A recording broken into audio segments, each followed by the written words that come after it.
Hi guys, welcome to Grudy's. Rightio. The fully isotropic crank is back in the M20b29 block. See that? Look at this. If it doesn't spin like that, you have some issues. Clearances weren't bad.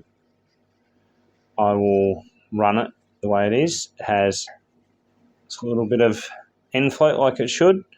The bearings were a little beat up. They weren't bad. A few little marks, just some little rub marks. And what I've done is I've just used a little bit of retaining compound because this collar was actually loose on the crank. Not loose, but I could pull it off.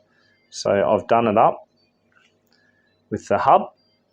I've got my polished intermediate shaft in, which is something that I like to do. I might do a bunch of them so I can put them on my eBay store.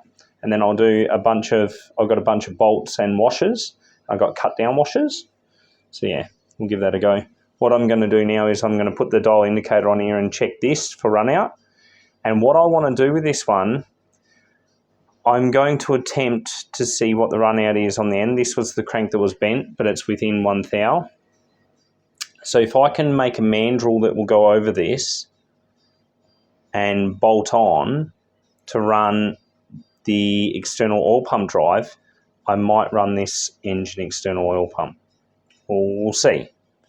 I don't need to, but wow, it would be cool with an external oil pump. But yeah, I forget how pretty these cranks are once you've aeroed them. Yeah, I might actually do one and then mirror polish it so as I can see my face in it. This one, no. This one's had too much work.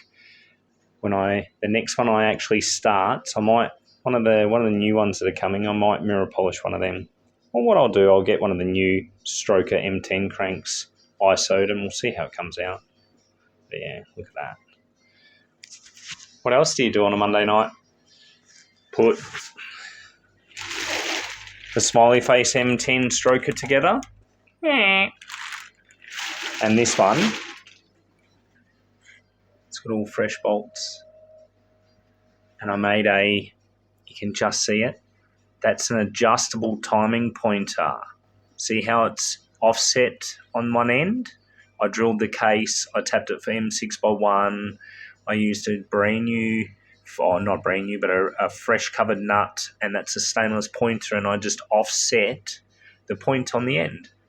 So if you have it on one angle, it will be straight, and then all I did was I dialed it up the top here, got it on 0, and then I turned the pointer, and what I've done, you can see here, I won't uncover it.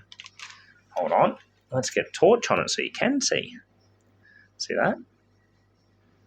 That's 0, 5s, 10, 15, 20, 25, 30. And what I've done is I put the 10 mark, 20 mark, and 30 mark on the back of the pulley. So when I put the timing light on there, I should be able to see it, and it should work really, really well like that. Yeah, nice little adjustable pointer. So I missed a couple of things when I got my plating done, so they've got to go. This stuff's going in Hugh's engine, so I'll start on that tomorrow.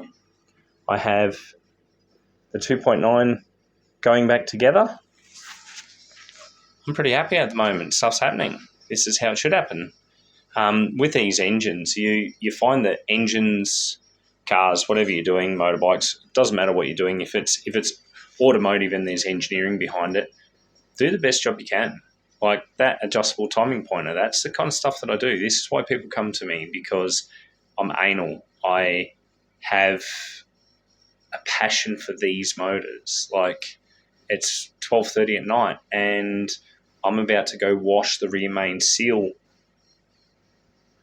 piece for the back of the M20b29, and I'll get that on, and then tomorrow I'll undo that crank nut and I will put the front seal cover on as well, and I will start getting it back together. It's got to have all its oil bungs put in. It's got to have a bunch of stuff done, but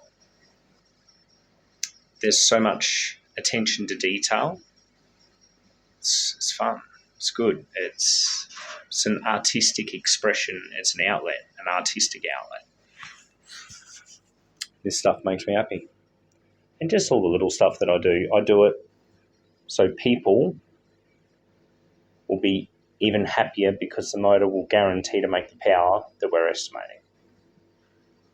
I hope you all have a lovely night and a lovely day when you see this.